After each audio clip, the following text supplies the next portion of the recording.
নমস্কাৰ বন্ধু-বান্ধৱীসকল, মই মধুনাথ। আপোনালোকে চাই আছে মোৰ ইউটিউব চেনেল জয় শ্ৰীৰাম এষ্ট্ৰ'জ্ঞান। আজি মই আপোনালোকৰ সন্মুখত লৈ আহিছোঁ সপোনৰ ফলাফল। সপোনত আপোনালোকে বহুত কিবা কিবি দেখে।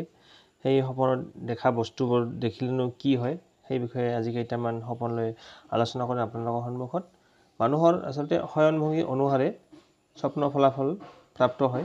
মহিলাসকলে বাওকাটি হৈ শুই থাকোঁতে যি সপোন দেখে সেই সপোন সঁচা হয়, আৰু পুৰুষসকলে যদি শকাতি হৈ থাকে যি ধৰণৰ সপোন দেখে সেইবোৰ সঁচা হয়।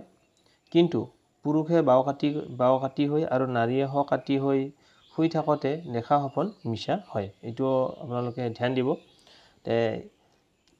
ইয়াৰ ওপৰত ভিত্তি কৰি কেইটামান মই সপোন লৈ আহিছোঁ। এতিয়া আহিছোঁ সপোনত দেখা বিষয়বস্তুৰ ফলাফল। আপোনালোকে মনোযোগেৰে শুনি থাকিব। মই বেছি নহয়, কেইটামান দিছোঁ। এতিয়া শুনক। সপোনত যদি কলম আৰু চিয়াহীৰ দোৱাত দেখে তেতিয়াহ'লে কি হয়? সপোনত যদি আপোনালোকে কলম চিয়াহীৰ দোৱাত দেখে বিদ্যা লাভ। সপোনত যদি পাৰ চৰাই দেখে তেতিয়াহ'লে কি হয়? সপোনত পাৰ চৰাই দেখিলে আপোনাৰ ধন সম্পত্তি টকা পইচা আদি লাভ হয়। তাৰপিছত আহিছোঁ সপোনত ভাত খোৱা দেখিলে কি হয়? আপোনালোকৰ এটা প্ৰশ্ন হ'ব পাৰে, সপোনত ভাত খোৱা দেখিলে কি হয়? সপোনত যদি ভাত খোৱা দেখে তেতিয়াহ'লে আপোনাৰ আৰ্থিক লাভ হয়। সপোনত যদি আপুনি হাতীৰ পিঠিত উঠা দেখে তেতিয়াহ'লে বাস্তৱ সংসাৰত সন্মান বৃদ্ধি হয়। আপোনালোকৰ মান সন্মান বৃদ্ধি হ'ব। সপোনত যদি ফুলনি দেখে তেতিয়াহ'লে আপোনাৰনো কি হ'ব? আপুনি সৎসংগৰ লগত পৰিচয় হ'ব, সৎ ব্যক্তি লাভ কৰিব। সপোনত যদি আপুনি ঘোঁৰাৰ গাড়ী দেখে নাইবা ঘোঁৰাৰ গাড়ীত উঠা দেখে তেতিয়াহ'লে আপোনাৰ অকণমান যৎ কিঞ্চিত ধন লাভ হ'ব। তাৰপিছত আহিছোঁ যদি আপুনি অকলশৰে ভ্ৰমণ কৰা দেখে তেতিয়াহ'লে আপোনাৰ বিদেশ ভ্ৰমণৰ যোগ হ'ব। আপুনি বিদেশত ঘূৰিবলৈ যাব পাব। সপোনত ঋষিমুনি দেখিলে আপোনাৰ সংসাৰত উন্নতিৰ সূচায়, মানে আপোনাৰ সংসাৰত সুখ শান্তি আহিব। সপোনত যদি কিবা উৎসৱমুখৰ পৰিৱেশ দেখা পায় তেতিয়াহ'লে দেশৰ আৰ্থিক উন্নতি হয়। যিয়ে উৎসৱ দেখিব তেওঁলোকৰ আৰ্থিক উন্নতি হ'ব। সপোনত যদি আন কাৰোবাৰ সৈতে ফুৰিবলৈ যোৱা দেখা পায় সেই মানুহজনৰ লগত আপোনাৰ বাস্তৱত বন্ধুত্ব হ'ব। সপোনত ওপৰৰ পৰা যদি পৰি যোৱা দেখে তেতিয়াহ'লে আপোনাৰ ক্ষতিগ্ৰস্ত হোৱাৰ আশংকা থাকে। আপুনি সপোনত যদি উচ্চ স্থানত আহৰণ কৰা দেখে তেতিয়াহ'লে আপোনাৰ মান সন্মান বৃদ্ধিৰ ইংগিত পোৱা যায়। আপোনাৰ মান সন্মান বৃদ্ধি হ'ব।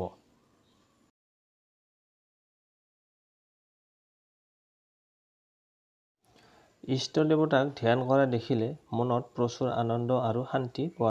সপোনত যদি আপুনি মাছ ভাজি থকা দেখে নাইবা ভজা মাছ দেখে তেতিয়াহ'লে আপোনাৰ অহৎ উপাৰ্জনত বৃদ্ধি পৰিলক্ষিত হয়, অহৎ উপাৰ্জন হয়।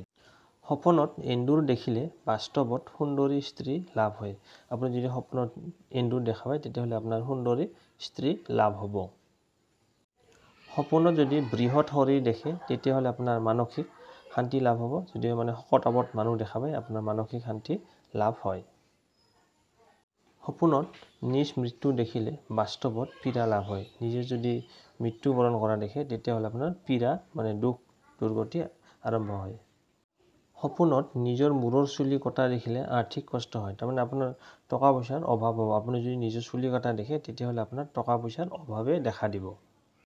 সপোনত আকাশ যদি আপুনি মেঘাচ্ছন্ন দেখে তেতিয়াহ'লে আপোনাৰ ৰোজগাৰ বৃদ্ধি হৈ আপোনাৰ কাম কাজবিলাক বাঢ়িব। সপোনত যদি মেঘাচ্ছন্ন আকাশ দেখে।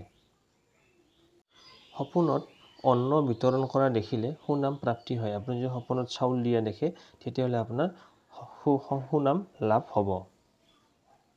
সপোনত অট্টালিকা দেখিলে আপুনি যদি সপোনত অট্টালিকা দেখে তেতিয়াহ'লে আপোনাৰ ক্লান্তি বৃদ্ধি পাব।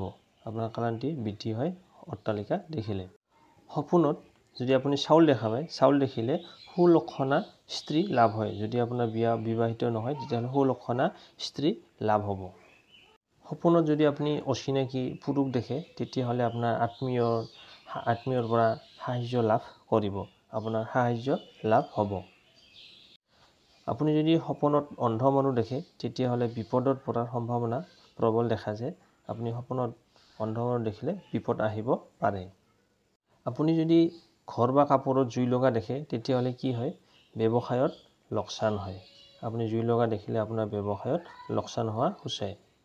সপোনত হাঁহি বা ঠাট্টা কৰি থকা দেখিলে ৰোগ আৰু পীড়া সূচায়, মানে আপোনাৰ ৰোগ হ'ব পাৰে যদি আপোনাক হাঁহি ধেমালি কৰি থকা দেখা পায়।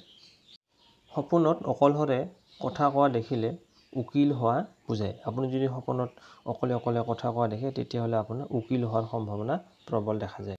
আপুনি যদি সপোনত অন্ধকাৰ দেখা পায়, মানে অন্ধকাৰ দেখা গ'লে আপোনাৰ মানে বেমাৰ আজাৰ হ'ব পাৰে, মানে ৰোগ ব্যাধি হোৱাৰ যোগ দেখা যায়। সপোনত আপুনি যদি বক্তৃতা দিয়া দেখে তেতিয়াহ'লে আপোনাৰ নেতা হোৱাৰ যোগ দেখা যায়। আপুনি নেতা হ'ব পাৰিব যদি আপুনি সপোনত বক্তৃতা দিয়ে।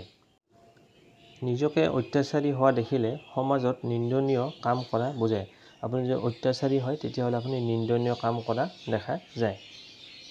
সপোনত আনৰ হাতত শণ দেখিলে উচ্চ প্ৰশংসা প্ৰাপ্ত হয়। আপুনি যদি আনৰ হাতত শণ দেখে তেতিয়াহ'লে উচ্চ প্ৰশংসা প্ৰাপ্ত আপোনাৰ হ'ব। অচিনাকি নাৰীক দূৰত যোৱা দেখিলে মনৰ আশা পূৰ্ণ হয়। আপুনি যদি সপোনত অচিনাকি নাৰী দেখে তেতিয়াহ'লে আপোনাৰ মনৰ আশা পূৰ্ণ হ'ব। সপোনত মহৎ লোক দেখিলে দেশতাৰ মংগল সাধন হয়। যিয়ে মহৎ লোকক দেখিব তেওঁলোকৰ মংগল সাধন হ'ব। গতিকে গোটেইখিনি ভাল।